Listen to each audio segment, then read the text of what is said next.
Liebe Festgemeinde, hey! Welcome to a short interlude to our character study with Tote. Just before the Christmas holidays, the devs of Backpack Hero announced an update that primarily targets Tote and may have a major impact on the way you play her. Therefore, I spared no effort and analyzed the announced update regarding the first part of my Tote guide. Short disclaimer.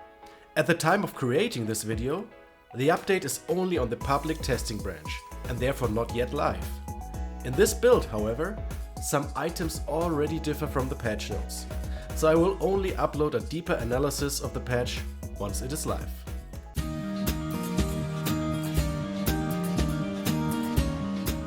For all those who have difficulties with Tote, there are two pieces of good news first. Overall, Tote gets a decent buff. Only a few items will be nerfed directly. In particular, the changes make Tote much less susceptible to bad turns, as block can be generated and sustained more easily. This is reinforced by the possibility of finding Alloy and Shield Spirit. In addition, some builds have been strengthened, which I will of course explain in part 2, and some incentives to make use of mana have been created.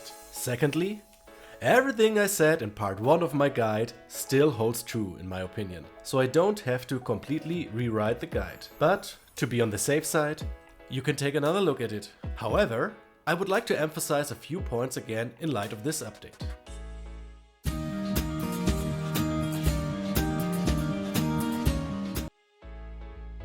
After the update, you will now be offered 5 items and can take 2 of them. Of course, this tempts you to take more than you actually need. In this context, always remember that it is difficult to get rid of carvings and that you cannot simply ignore useless items, especially if you urgently need to draw certain carvings.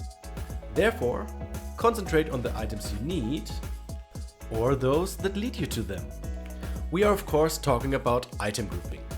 A small sentence in the patch notes states that item grouping has now been added to some items. For all those who didn't know what this does, it is even briefly explained. This makes it even easier to force certain items or at least increase the chance of getting them. This way, you can set the course for creating incredibly strong builds.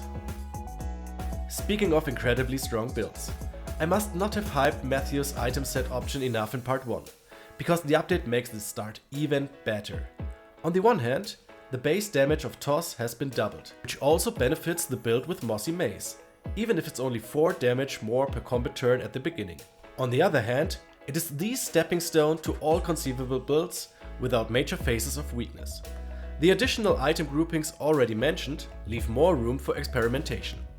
So let me remind you again. If you're struggling with Tote, take the item set.